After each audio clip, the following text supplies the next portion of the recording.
সূরা ইখলাস এতটাই দামি একটি সূরা, যেই সূরা নিয়মিত পাঠ করলে আল্লাহ তাআলার ভালোবাসা পাওয়া যায়। নবীজি সাল্লাল্লাহু আলাইহি ওয়াসাল্লাম হাদিসের মধ্যে বলেন, ও আমার উম্মতেরা শোনো, যে ব্যক্তি সূরাতুল ইখলাসকে ভালোবাসে রব্বুল আলামিন তাকে ভালোবাসে, আর এই ভালোবাসার শেষ পরিণাম ফল হয় মহান মালিকের সেই জান্নাত। সুবহানাল্লাহ।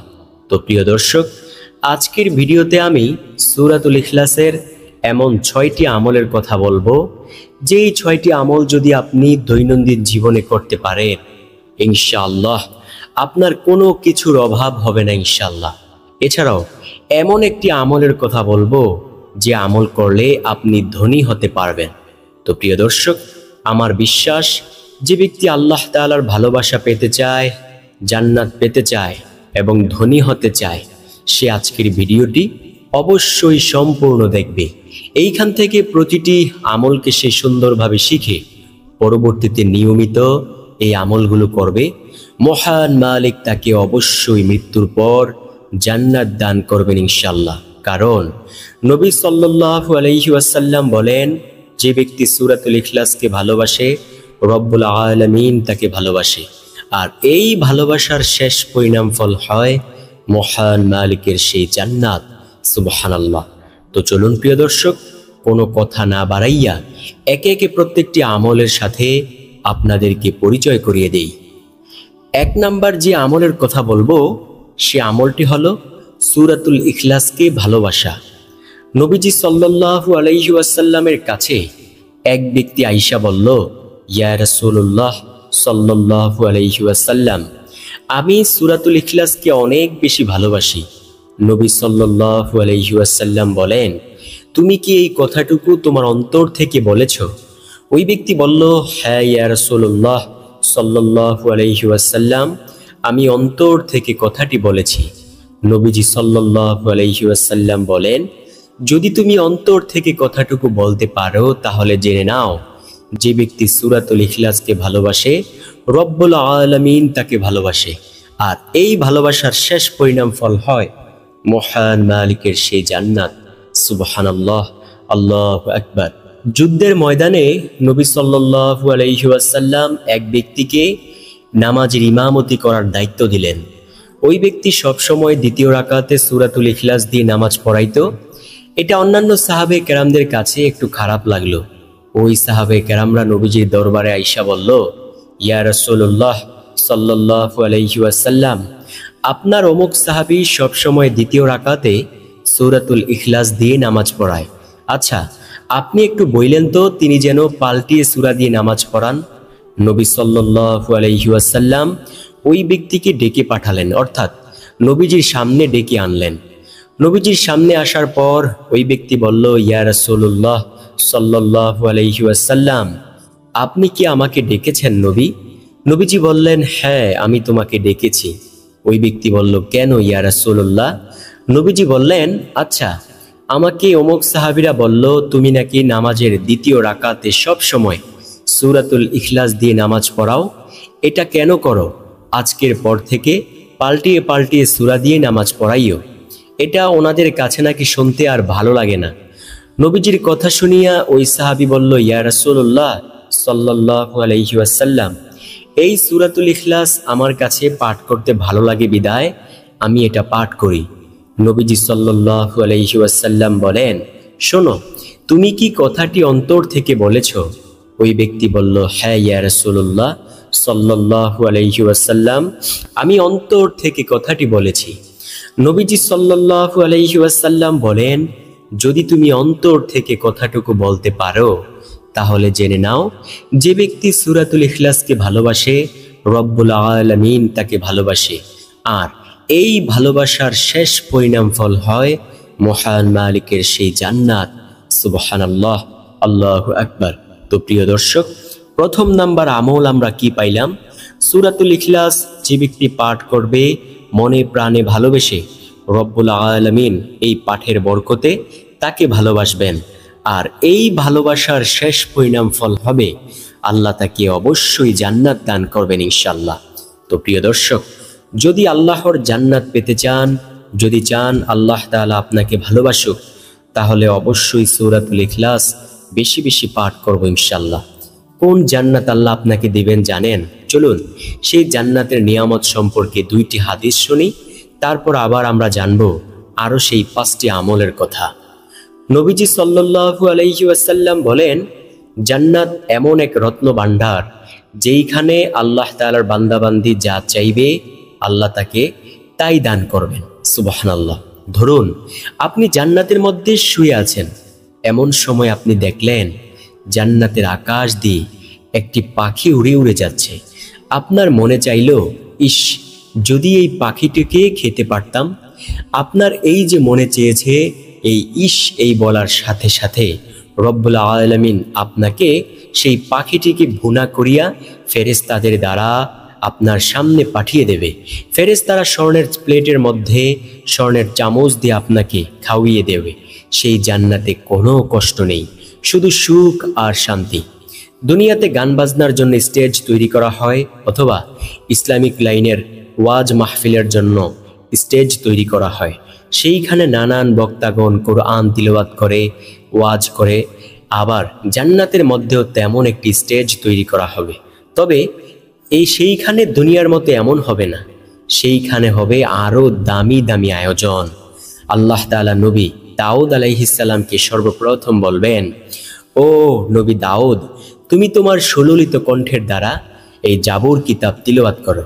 যেই দাউদ আলাইহিস সালাম দুনিয়ায় জাবুর কিতাব তিলাওয়াত করতে শুরু করলে নদীর মাছগুলো নদীর কিনারায় চলে আসতো তার তিলাওয়াত শোনার জন্য। আকাশ দিয়ে যদি কোনো পাখি উড়ে যাইতো, সাথে সাথে তার কাছে চলে আসতো। এতটাই সুললিত কণ্ঠ ছিল দাউদ আলাইহিস সালামের কণ্ঠ।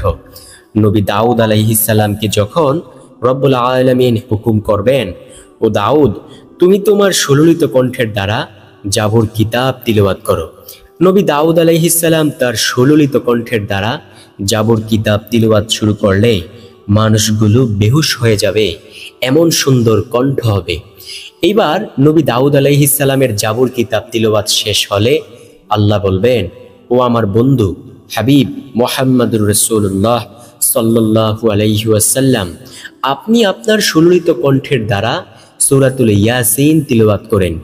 নবী সাল্লাল্লাহু আলাইহি ওয়াসাল্লামের সুললিত সুমিষ্ট কণ্ঠের দ্বারা ইয়াসিন সূরা তিলাওয়াত করলে মানুষগুলো সব বেকারার হয়ে যাবে, বেহুশ হয়ে যাবে। এতটাই সুন্দর হবে মায়ার নবী সাল্লাল্লাহু আলাইহি ওয়াসাল্লামের কণ্ঠের আওয়াজ। সর্বশেষ আল্লাহ তাআলা প্রধান মেহমানের আসনে অধিষ্ঠিত হবেন। আল্লাহ তাআলা তখন আর রহমান বলে একটা টান মারবেন। এই টানের চোটে মানুষ এত সুন্দর আওয়াজ শুনিয়া সাথে সাথেই বেহুশ হয়ে যাবে। এই বেহুশ অবস্থায় যে কত কোটি কোটি বছর চলে যাবে সেটা একমাত্র আল্লাহ তাআলাই ভালো জানেন। প্রিয় দর্শক, দুনিয়াতে একজন মানুষের কণ্ঠ সুন্দর, অথবা একজন মাওলানা সাহেবের কণ্ঠ সুন্দর, সেই মাওলানা সাহেব যখন ওয়াজ করে কত ভালো লাগে, তার সুললিত কণ্ঠের আওয়াজ শুনতে কত ভালো লাগে। তো সেই আল্লাহ তো ওই মাওলানাকে বানিয়েছেন, তো আল্লাহ তাআলার কত কেমন সুন্দর কণ্ঠ হতে পারে। আল্লাহ আমাদেরকে সেই নিয়ামত পাওয়ার মতো তৌফিক দান করুক। আল্লাহ যদি তৌফিক দান করে দুনিয়াতে সব কিছু সম্ভব, আল্লাহ যদি তৌফিক না দান করে দুনিয়াতে কোনো কিছুই সম্ভব না। অন্য হাদিসের মধ্যে নবীজি বলেন, আল্লাহ তাআলা সব জান্নাতবাসীদেরকে জান্নাতের মধ্যে ঢুকাইয়া এবার আল্লাহ বলবেন, ও আমার জান্নাতি বান্দাবান্দিরা, আমি তোমাদের সাথে যত রকমের ওয়াদা দিয়েছিলাম সব ওয়াদা কি আমি পূর্ণ করতে পেরেছি? জান্নাতবাসীরা বলবে, আল্লাহ, আপনি সব ওয়াদাই পূর্ণ করেছেন, তবে একটি ওয়াদা আজও পর্যন্ত আমরা পূরণ করতে দেখলাম না। আল্লাহ বলবেন, কোন সেই ওয়াদা? তখন জান্নাতবাসীরা বলবে, আল্লাহ, আপনি তো বলেছিলেন যে জান্নাতের মধ্যে আমাদেরকে আপনি দেখা দিবেন, কিন্তু আজও পর্যন্ত তো আমরা আপনার দেখা পাইলাম না। আল্লাহ তাআলা বলবেন, ও আমার জান্নাতবাসী বান্দাবান্দিরা, আমি আল্লাহ তো ওয়াদার বরখেলাফ করি না, যাও, আমি আল্লাহ আজ তোমাদের সাথে দেখা দেব। এই বলে রব্বুল আলামিন ৭০,০০০ নূরের পর্দা উঠাইয়া মহান মালিক রব্বুল আলামিন তার আদরের বান্দাবান্দিদের সাথে দেখা দিবেন। যেইভাবে দুনিয়ার মানুষগুলো পূর্ণিমার আকাশের রাতের চাঁদ সুস্পষ্টভাবে কত বড় এমন চাঁদটা দেখতে পায়, ঠিক রব্বুল আলামিন এর চেয়েও কোটি কোটি কোটি গুণ স্পষ্টভাবে বান্দা বান্দীদের সাথে দেখা দিবেন। সুবহানাল্লাহ। ইস, আল্লাহ তাআলাকে যদি দেখতে পারি সেই জান্নাতের মধ্যে কত কত নিয়ামত আমরা পাইব, তাই না প্রিয় দর্শক? তাই চলুন, জান্নাত পেতে হলে সর্বপ্রথম আমল হলো সূরাতুল ইখলাসকে ভালোবাসবেন। সূরাতুল ইখলাসকে ভালোবাসলে রব্বুল আলামিন আপনাকে ভালোবাসবে, আমি যদি পাঠ করি আমাকেও ভালোবাসবে এবং জান্নাত দান করবে ইনশাআল্লাহ। দ্বিতীয় নাম্বার যেই আমলের কথা বলবো সে আমলটি হলো সূরাতুল ইখলাস পাঠের আমল। নবী সাল্লাল্লাহু আলাইহি ওয়াসাল্লামের কাছে কিছু সাহাবে কেরাম বসা ছিলেন। নবীজি বললেন, ও সাহাবে কেরাম, আমি কি তোমাদেরকে এমন একটি আমলের কথা বলবো না যেই আমল যদি তোমরা একবার করো আল্লাহ তোমাদেরকে 10 পারা কোরআনুল কারীম খতম করার সমান সওয়াব দিবে। যদি তোমরা 2 বার করো আল্লাহ তোমাদেরকে 20 পারা কোরআনুল কারীম খতম করার সমান সওয়াব দিবে। যদি তোমরা 3 বার করতে পারো আল্লাহ তোমাদেরকে সম্পূর্ণ কোরআনুল কারীম খতম করার সমান সওয়াব দিবে। সাহাবে কেরাম তো ছিল আমলের জন্য পাগল পারা। সাহাবে কেরাম বললেন, ইয়া রাসূলুল্লাহ সাল্লাল্লাহু আলাইহি ওয়াসাল্লাম, বলুন কোন সে আমল? নবীজি বললেন, যে ব্যক্তি সূরাতুল ইখলাস একবার পাঠ করে আল্লাহ তাআলা তাকে 10 পারা কোরআনুল কারীম খতম করার সমান সওয়াব দিয়ে দেয়। যে ব্যক্তি 2 বার পাঠ করে আল্লাহ তাকে 20 পারা কোরআনুল কারীম খতম করার সমান সওয়াব দিয়ে দেয়। যে ব্যক্তি 3 বার পাঠ করতে পারে আল্লাহ রাব্বুল আলামিন তাকে সম্পূর্ণ কোরআনুল কারীম খতম করার সমান সওয়াব দিয়ে দেয়। সুবহানাল্লাহ। বুঝতে পেরেছেন প্রিয় দর্শক, সূরাতুল ইখলাস পাঠ করলে কত ফায়দা, কত লাভ। আমরা চাইলে কিন্তু পাঠ করতে পারি, কিন্তু পাঠ করি না। চলুন একবার পাঠ করে নেই। আউযু বিল্লাহি মিনাশ শাইতানির রাজিম, বিসমিল্লাহির রহমানির রহিম। কুল হুয়াল্লাহু আহাদ, আল্লাহুস সামাদ, লাম ইয়ালিদ ওয়া লাম ইউলাদ ওয়া লাম ইয়াকুল লাহু কুফুয়ান আহাদ। এটাই হলো সূরাতুল ইখলাস। এই ছোট্ট সূরাটারই এত দাম, এত শান, এত মান, এত মর্যাদা। আল্লাহু আকবার। তৃতীয় নাম্বার যে আমলের কথা বলবো সে আমলটি হলো দৈনিক যদি কোনো ব্যক্তি সূরাতুল ইখলাস 200 বার ওযুর সাথে পাঠ করতে পারে তাহলে রব্বুল আলামিন তাকে বিশেষ কিছু পুরস্কার দান করবেন। তো প্রিয় দর্শক, যেহেতু ওযুর কথা এসেছে তো চলুন একটু ওযুর ফজিলত শুনি, তারপর শুনবো 200 বার পাঠ করলে কি হবে। নবীজি বলেন, ও সাহাবে কেরাম শোনো, তোমাদের বাড়ির পাশে যদি কারো বাড়ির পাশে যদি প্রবাহমান একটি নদী থাকে, সেই নদীতে যদি তুমি অথবা সে এই দৈনিক 5 বার গোসল করে তাহলে কি তার শরীরে কোনো ময়লা থাকতে পারে? সাহাবে কেরাম বলল, না ইয়া রাসূলুল্লাহ সাল্লাল্লাহু আলাইহি ওয়াসাল্লাম, তার শরীরে কোনো ময়লা থাকতে পারে না। নবীজি সাল্লাল্লাহু আলাইহি ওয়াসাল্লাম বলেন, ও সাহাবে কেরাম শোনো, যে ব্যক্তি দৈনিক 5 বার ওযু করে নামাজ আদায় করে তার শরীরেও কোনো গুনাহের ময়লা থাকে না। সুবহানাল্লাহ, আল্লাহু আকবার। মানুষ যখন ওযু করে তার হাতের সব সগীরা গুনাহগুলো ওযুর পানির সাথে ঝরে পড়ে যায়। যখন মুখের মধ্যে মানুষ মুখ ধৌত করে তখন মুখ দিয়ে যেই গুনাহগুলো করেছিল সগীরা গুনাহ সেগুলো ঝরে পড়ে যায়। তবে প্রিয় দর্শক, এইখানে একটা চিকন কথা হলো, কবিরা গুনাহ কিন্তু এইভাবে মাফ হয় না। কবিরা গুনাহ তাওবা ছাড়া মাফ হয় না। নবী বলেন, হাসরের ময়দানে আমার উম্মতরা দুনিয়াতে যারা বেশি বেশি পরিমাণে ওযু করত তাদের সেই ওযুর অঙ্গ থেকে নূরের ঝুলকি বের হবে। সুবহানাল্লাহ, নূর শুধু চমক দিতে দিতে থাকবে। আল্লাহু আকবার। সেই নূর দেখিয়া দেখিয়া নবীজি হাতে ধরিয়া জান্নাতে লইয়া যাইবে। দৈনিক যদি কোনো ব্যক্তি 200 বার ওযুর সাথে 200 বার সূরাতুল ইখলাস পাঠ করে, অর্থাৎ ওযু করিয়া 200 বার সূরাতুল ইখলাস পাঠ করে, তাহলে আল্লাহ তাকে বিশেষ 7টি পুরস্কার দান করেন। চলুন জেনে নেওয়া যাক। 1 নাম্বার পুরস্কার হলো আল্লাহ তার জন্য রাগের 300 দরজা বন্ধ করে দেন। দ্বিতীয় নাম্বার পুরস্কার, গোস্বার 300 দরজা বন্ধ করে দেন।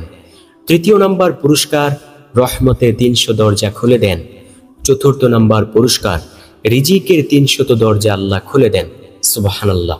পঞ্চম নাম্বার পুরস্কার, 2000 রাকাত নফল সালাত আদায়ের সমান সওয়াব দিয়ে দেন।